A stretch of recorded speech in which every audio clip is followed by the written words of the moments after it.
Olá pessoal, eu sou o Aguinaldo, estamos aqui no canal mais uma vez para compartilhar com vocês um pouquinho sobre contabilidade. O nosso vídeo de hoje vai falar sobre circulante e não circulante. Então vamos lá. Vamos começar o nosso vídeo de hoje falando então sobre o circulante e o não circulante. Então quando a gente fala desses dois fatores, eu estou me referindo à estrutura de contas, uma forma de classificar esses dois elementos dentro das demonstrações contábeis. Seja para ativo, então para passivo também serve esse mesmo tipo de classificação. Então, essa estrutura de contas ela é dividida então para fins de demonstrações entre circulante e também não circulante. Então, como eu acabei de falar, são duas formas de classificar os elementos contábeis, tanto para a elaboração como para a demonstração desses relatórios da contabilidade. Quando a gente fala de circulante, nós estamos referindo de elementos de curto prazo. Já quando a gente fala do não circulante, eu estou me referindo a elementos de longo prazo. E aí que a gente precisa prestar muita atenção nesses dois critérios, curto prazo e longo prazo. Existem algumas divisões aí em termos de entendimento em relação a essas duas classificações e a gente vai falar isso no vídeo. Então, no caso do ativo, quais são as classificações, quais são as divisões desses dois grupos, né? O circulante e o não circulante. Então estão aqui os dois grupos, ativo circulante e o ativo não circulante. Alguns exemplos de elementos que podem conter dentro desses dois grupos. Quando eu falo então de ativo circulante, né, aqueles elementos que são realizáveis a curto prazo, eu estou me referindo a itens de disponibilidade, que são os valores que eu já tenho em dinheiro para uso, o dinheiro que eu tenho em caixa, o dinheiro que eu tenho em banco, até mesmo aplicações de resgate imediato de curto prazo também se classificam aí como disponibilidades. Temos o grupo de clientes, que nada mais é do que as minhas vendas a prazo, aqueles valores que os clientes ainda precisam pagar, daquele crédito que eu concedi para o cliente na venda a prazo. Outros créditos, eventuais valores que eu tenha para receber de outras operações que eu tenho na empresa e que eu concedi algum prazo para algum credor, então entra aqui também no meu ativo circulante.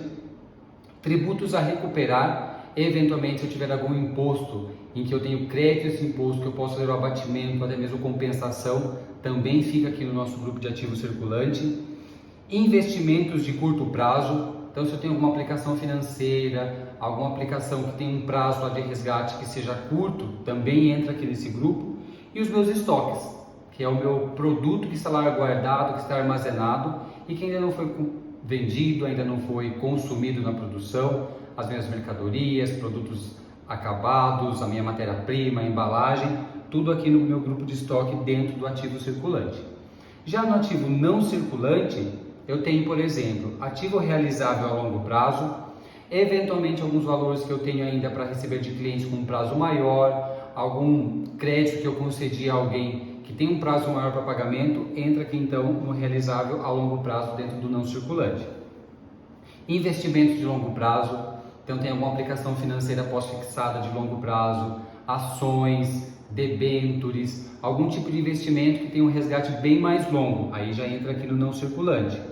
Imobilizado, o ativo imobilizado são aqueles bens de uso permanente, aqueles bens que são usados na empresa, pensando obviamente em algum tipo de retorno, em receita, ou seja, máquinas, equipamentos, veículos, instalações, computadores, móveis e por aí vai. Esses elementos então são classificados como imobilizado dentro do nosso ativo não circulante.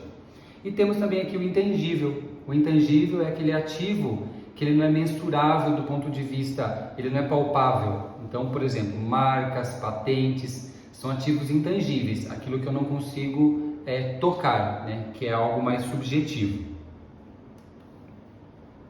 E agora aqui falando então do passivo, os mesmos grupos, então passivo circulante e o passivo não circulante, eu tenho aqui algumas divisões para cada uma delas. Obrigações com fornecedores dentro do ativo do passivo circulante, significa então as dívidas de curto prazo, aquelas compras a prazo que eu fiz, eu preciso pagar para os meus fornecedores. Eu tenho empréstimos e financiamentos, quando eles também são de curto prazo, aquilo que eu preciso honrar lá com os bancos, com as instituições financeiras que eu tomei algum tipo de crédito, algum financiamento. Obrigações tributárias, nada mais do que os impostos que eu tenho que pagar, decorrentes principalmente das minhas operações de venda, então aqueles impostos que eu tenho que pagar estão aqui no passivo circulante, porque normalmente elas têm um prazo curto para pagar. Obrigações trabalhistas e previdenciárias, aqui eu tenho tudo que está relacionado aos meus funcionários, tanto os salários, férias, 13º, os encargos decorrentes da contratação de funcionários, INSS, FGTS, imposto de renda, enfim, todos os encargos aí trabalhistas e previdenciários também aqui no curto prazo, aqui no meu passivo circulante, porque são obrigações que eu tenho que pagar rapidamente. E outras obrigações que porventura eu tenho, alguma obrigação que eu tenha com algum credor, com alguma pessoa que seja também de curto prazo, entra aqui também no passivo circulante. Já no passivo não circulante eu tenho aqui o exigível a longo prazo, alguma dívida que eu tenha com banco, com fornecedor, que eu tenha prazos mais longos para pagar, então entraria ali no não circulante. Eventualmente até mesmo empréstimo de sócio, tomei emprestado dinheiro do sócio da empresa, tenho que pagar isso a longo prazo, entra aqui no exigível a longo prazo. E alguma receita diferida. Receitas diferidas são valores que eu recebo e por algum motivo fiscal, por algum motivo legal, elas foram diferidas, elas foram postergadas para períodos futuros. Entra aqui também no passivo não circulante nesse caso. Então, falando ainda da classificação das contas. O ativo, ele é classificado segundo o grau de liquidez. Então, primeiro vem todas as contas do ativo que vão se tornar líquidas mais rapidamente, que vão ser convertidas em dinheiro mais rapidamente. Então esse é o grau de liquidez para o ativo, aquilo que se transforma em dinheiro mais rápido. Já para o passivo, a gente usa a regra do grau de exigibilidade, é aquilo que eu tenho que pagar primeiro, é aquilo que vai ser exigido da minha empresa mais rapidamente. Então aquilo que eu tenho que pagar primeiro, vem primeiro em termos de classificação. Agora seria então a hora da gente praticar um pouquinho. Mas antes disso, vamos recapitular então esses dois critérios, do circulante e não circulante. Para a gente entender então, o que seria o circulante, o que seria o não circulante. O circulante é tudo aquilo que é num prazo pequeno, a curto prazo. Normalmente a gente classifica o circulante como tudo aquilo que vai ocorrer até o final do próximo exercício. Então, por exemplo, estamos aqui em fevereiro de 2021. O próximo exercício é 2022. Tudo aquilo que for ocorrer até 31 de dezembro de 2022, eu classifico nos grupos de circulante, ativo e passivo circulante. Já o não circulante, como a gente falou, é algo mais a longo prazo, que eu tenho um prazo maior em relação àquele elemento. Normalmente, então, classificado como tudo aquilo que vai ocorrer após o final do próximo exercício. Ou seja, se nós estamos em fevereiro de 2021, o meu circulante vai até dezembro de 2022. E o não circulante começa então a partir de janeiro de 2023. E essa regra vai mudando então com o passar do tempo. Então, normalmente essa é a classificação. Circulante até o final do próximo exercício e o não circulante após o final do próximo exercício. Então agora é hora da gente praticar um pouquinho. Na sequência nós teremos então alguns exercícios para a gente entender um pouco mais a respeito dessa classificação de circulante e não circulante. E aí pessoal, gostaram do vídeo?